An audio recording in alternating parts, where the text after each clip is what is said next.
Bismillahirrahmanirrahim. Assalamualaikum warahmatullahi wabarakatuh. Alhamdulillah alladzi bi ni'matihi tatimmus shalihat wa bi fadlihi tatanazzalul barakat wal khairat wa bi tawfiqihi tatahaqqaqul maqasid wal ghayat. Asyhadu an la ilaha illallah wa asyhadu anna Muhammadar Rasulullah. Allahumma salli wa sallim ala sayyidina Muhammad wa ala alihi wa sahbihi ajma'in. Amma ba'du. Kaum muslimin dan kaum muslimat sidang jamaah salat asar yang dimuliakan oleh Allah Subhanahu wa taala. Pertama-tama marilah kita manjatkan puji dan syukur kita kepada Allah Subhanahu wa taala yang masih memberikan kita nikmat iman, yang masih memberikan kita nikmat sehat, dan masih memberikan kepada kita nikmat kesempatan sehingga pada sore yang berbahagia ini kita sama-sama bisa melaksanakan salat asar secara berjamaah. Sembari juga kita niat i'tikaf, kita memperdalam ilmu agama, sama-sama kita mengkaji salah satu hadis daripada Rasulullah SAW yang akan kita bahas pada pertemuan yang berbahagia ini. Salawat dan salam tak lupa pula kita sanjung-sanjungkan kepada Nabi besar Muhammad SAW, Rasulullah sebagai qudwah hasanah, Rasulullah sebagai suri tauladan yang baik yang patut kita contohi dalam kehidupan kita sehari-hari. Jemaah yang dimuliakan oleh Allah Subhanahu wa taala, pada hari ini kita berada di tanggal 19 Rabiul Awal 1440 Hijriah. Kita bersyukur Allah masih memberikan kita kesempatan untuk hidup satu hari 24 jam. Kita terus menikmati nikmat-nikmat yang Allah berikan kepada kita. Kita bisa bernafas dengan enak pada hari ini. Kita bisa berjalan dengan tenang.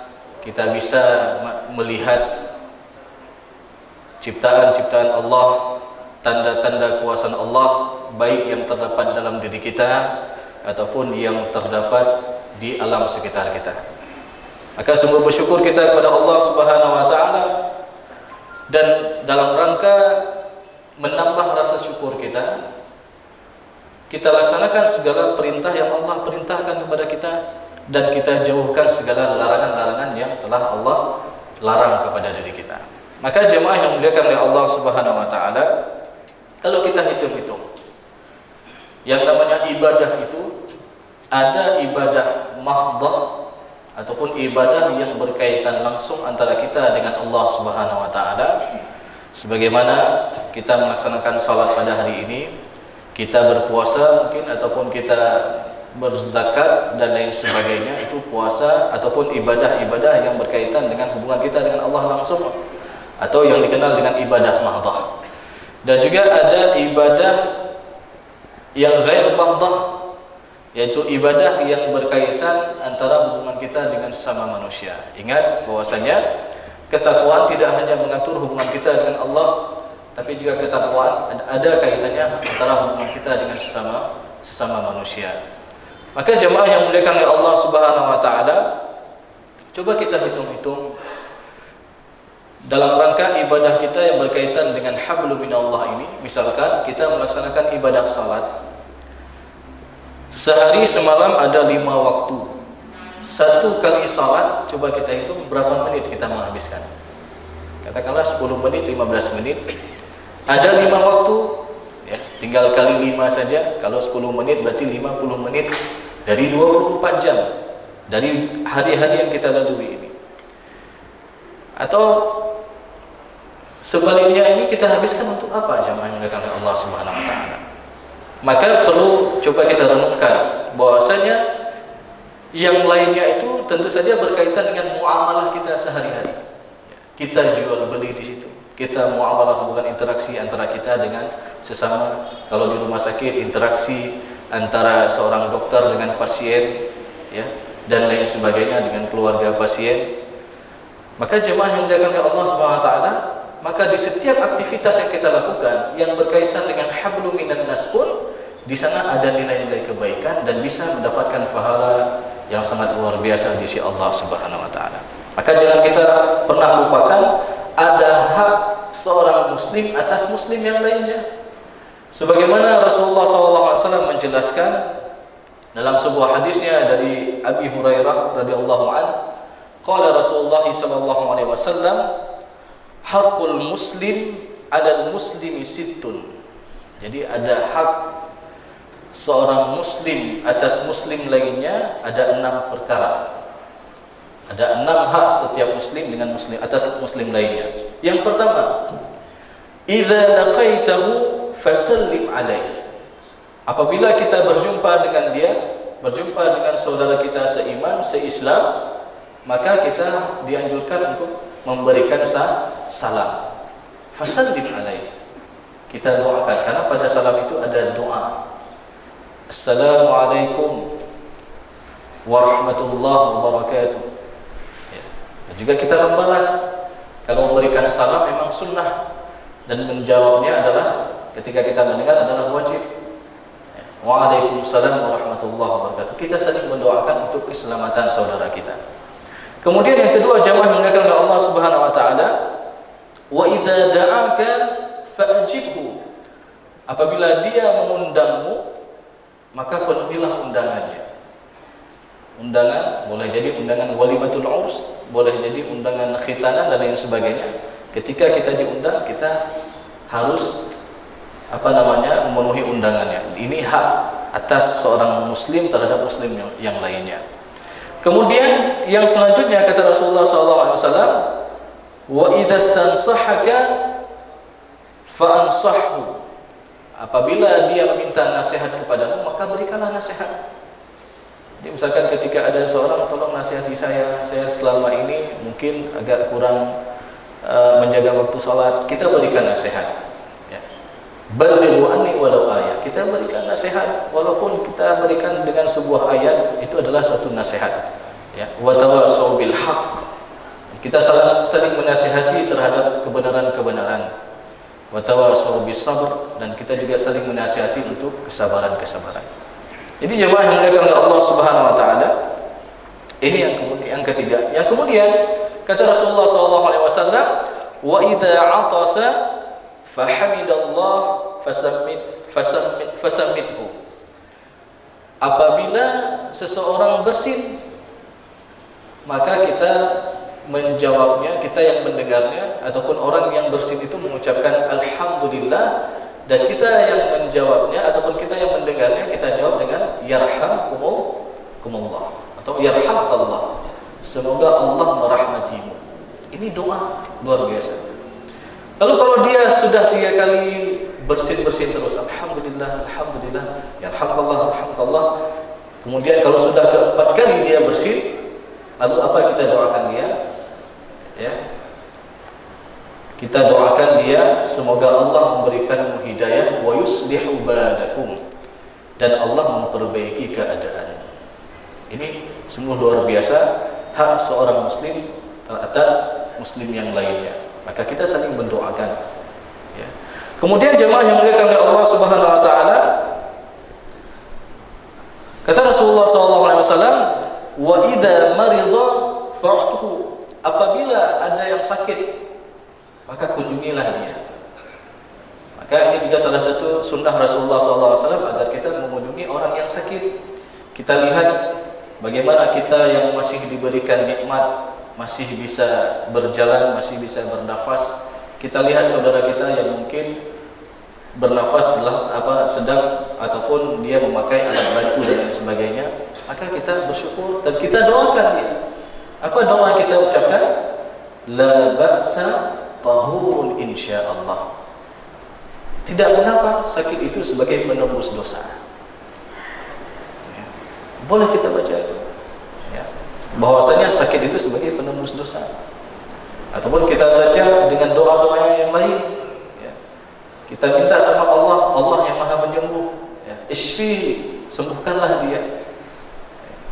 La shifaan illa shifa'u, tidak ada kesembuhan melainkan kesembuhan darimu ya Allah. Maka ini juga hak seorang muslim atas muslim yang lainnya. Kemudian jemaah yang dimuliakan oleh Allah Subhanahu wa taala, yang terakhir kata Rasulullah SAW, wa idza mata fa'atba'ahu. apabila ada yang meninggal di antara kalian, maka ikutilah dia sampai ke kuburnya. Dan ini semua luar biasa. Kata Rasulullah SAW, man shalla ala janazatin, barang siapa yang melakukan salat atas seorang jenazah dan dia tidak mengiringi sampai ke kuburnya, maka baginya qiratun. Qirat pahalanya 1 qirat. Dan apabila seseorang salat jenazah kemudian diikutkan sampai ke kuburnya, falahu qiratani, maka dia 2 qirat. Sehingga ada salah seorang sahabat bertanya, apa itu qirat ya Rasulullah? Kata Rasulullah, misla Jabalul Uhud, seperti gunung Uhud. Bagaimana besarnya gunung Uhud itu? Kalau kita lihat di Madinah itu, gunung paling besar yang terdapat di kota Madinah adalah gunung Uhud, yang panjangnya sampai dengan 7 km dan lebarnya kurang lebih 3 km. Luar biasa. Coba kita bayangkan, terkadang kita anggap ini sebagai amalan yang sepele, tapi pahalanya sungguh luar biasa di sisi Allah Subhanahu wa taala. Maka jemaah yang dimuliakan oleh Allah Subhanahu wa taala, kita yang berada di tempat ini, marilah sama-sama kita terus fastabiqul khairat. Kita berlomba-lomba berbuat kebaikan-kebaikan.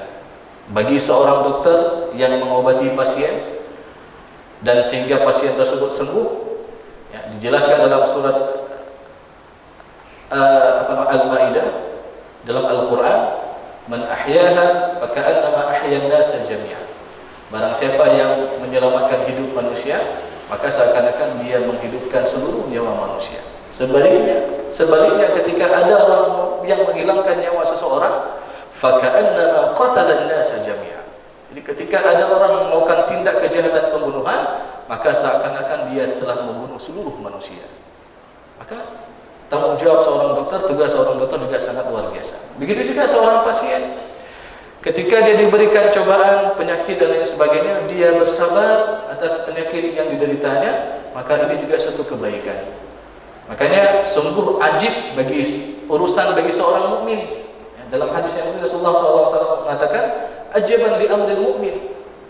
Sungguh ajaib urusan seorang mukmin. Apabila dia ditimpa dengan kenikmatan-kenikmatan, dia mendapatkan kenikmatan-kenikmatan, maka dia bersyukur dan syukur itu baik baginya. Ketika dia ditimpa dengan suatu penyakit dan kekurangan harta dan lain sebagainya, dia bersabar, maka itu baik baginya. Sungguh luar biasa.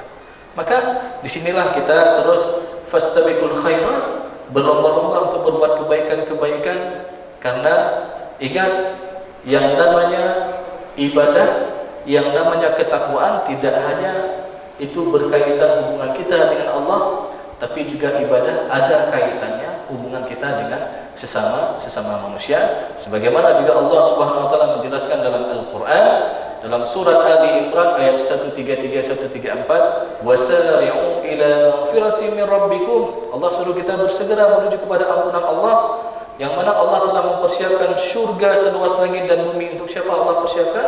U'iddat lil muttaqin, untuk orang-orang yang bertakwa. Lalu siapa yang dimaksud orang-orang yang bertakwa dalam ayat itu? Lanjutannya, alladzina yunfiquna fis sarra'i wad dharra, itu orang-orang yang gemar membantu orang lain, baik dia dalam keadaan lapang ataupun dalam keadaan sempit. Ini masih hubungan kita dengan sama manusia. Ketika ada orang yang ditimpa kemalangan, kita bantu, mudahkan urusan dia. Karena janji Allah Subhanahu wa taala dalam hadis Rasulullah mengatakan apa? Barang siapa yang memudahkan urusan seorang mukmin, maka Allah akan memudahkan urusannya dunia dan akhirat. Coba kita bayangkan. Baru kita memudahkan urusan dunia, janji Allah akan memudahkan urusan kita dunia dan akhirat. Begitu juga ketika kita menutup aib seorang mukmin, Allah juga akan menutup aib kita di hari akhir nanti. Dan barang siapa yang membantu karena Allah Subhanahu wa taala, membantu seorang mukmin karena Allah Subhanahu wa taala, Allah senantiasa juga akan membantu setiap urusan kita, baik dunia maupun akhirat. Wallahu fi 'auni al-'abdi ma kana al-'abdu fi 'auni akhihi. Allah senantiasa akan membantu seorang hamba apabila hamba tersebut dia senantiasa membantu orang lain. Subhanallah.